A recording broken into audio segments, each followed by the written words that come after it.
What's good, everybody? Back with another video. I've been trying to make a jiu-jitsu video now for the last 2 days, and it seems like the more that I do it, the more scripted that it feels because I'm rehearsing it. And even though it's not something that I usually do, it's the way that I started off because you want to build a habit and build a skill to be able to talk about whatever subject it is that you're going to be talking about. And even though I do train jiu-jitsu on a regular basis, I train jiu-jitsu 3 hours out of the week.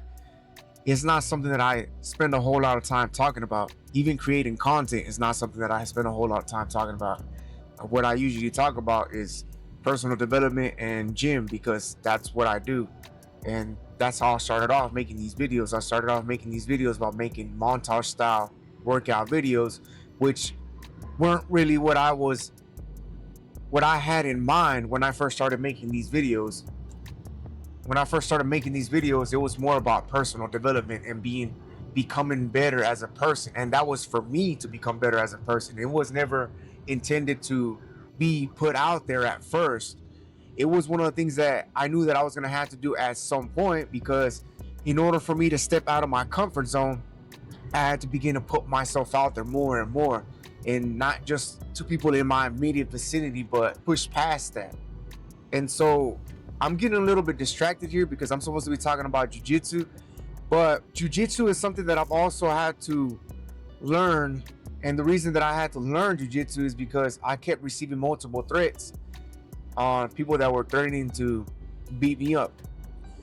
And the more that I try to handle the situation myself, the worse that it got. Because I think that people that were supposed to have my back, not that I hold anything against them, saw what was going on, and because they didn't want to risk themselves, put themselves in harm or jeopardize themselves, they kind of let it be. And so I don't have anything against them. It's in the past. I do not talk to those people anymore. I'll tell y'all that much, because it's not something that I'm gonna just let slide from now on. Now I know that's something that I'm looking for in a friend as well. I'm looking for somebody that's willing to put some work in it if it ever comes down to it. And I'm not the type of person that, even though I train, that I'm looking for a confrontation. It's actually quite the opposite, because once you have begun training in self-defense, you start to realize that you don't have to prove anything to anybody anymore. You already know where you're at, technique wise, skill level wise, because you do it on a regular basis. And a lot of people that are looking for fights and confrontations, they're looking for it because they have nothing better to do in their life, and that's a form of excitement for them. And it can be fun. I'm not gonna say it's not fun. I obviously train jiu-jitsu because it's fun. That's why I do it. But I also know that when I go to train, it's training, and this is where I'm learning. And even though I can't have fun with it, I'm still learning. And after a while, it begins to take the excitement out of it outside of jiu-jitsu, because now you know that there's a place where you can actually do that. There's a time and a place for it now. And that's one of the things that I had to understand, and it's been playing in my head recently, is that there's a time and a place for all this stuff, and out in the streets is not one of them, because there's a lot of people out there that do not care about themselves. They do not care about themselves. They do not care about their life. They do not care about their future. But just because they're willing to throw it all away for a minuscule altercation or confrontation or whatever you want to call it, a small argument, doesn't mean that you have to do it too. Because why would you throw away your future like that? Why would you want to spend your weekend in jail? Why would you want to spend all your money on paying court costs, fees for lawyers and all that?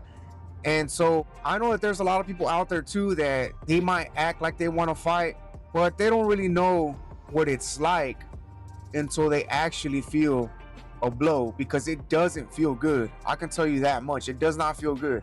And once you begin to feel that stuff, even in training, you feel it. And that's training. You're not going, it's not survival at that point. It's training. You're learning, and you're doing it as a hobby. You're doing it for fun. And there's people out there that do it as a living. But what I'm trying to say is that once you feel that impact or that pain, it's completely different, because it's a shock. You've never felt it before, and you have to ask yourself, oh shit, do I want to continue this? Because It's only going to get worse, and there's a possibility that I might get seriously injured. And people there that are looking for fights, they might be okay with it or say that they're okay with fighting, but nowadays a lot of people, they pull guns, they pull knives, they sue. It's not going to be a simple fight and then just you win or you lose and you walk away and that's that.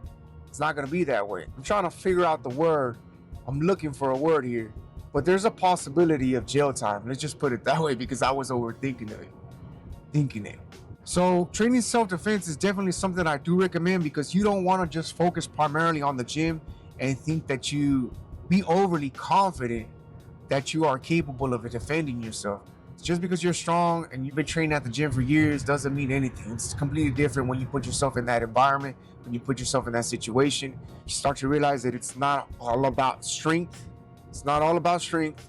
It's about technique. And once you develop that technique, then that's when you will begin to improve. And that's when hopefully I'll begin to improve too, because I still have a lot to learn. I'm not saying that I'm the best out there, that I'm the baddest out there, because I'm not. I'm a blue belt. I still have a lot to learn too. So with that being said, that's all for today's video. If y'all have any questions or any suggestions on a future video, let me know, and I will try to reply to y'all when I get the chance. And with that being said, stay focused, stay consistent, stay locked in, stay disciplined, and I'll talk to y'all in the next one.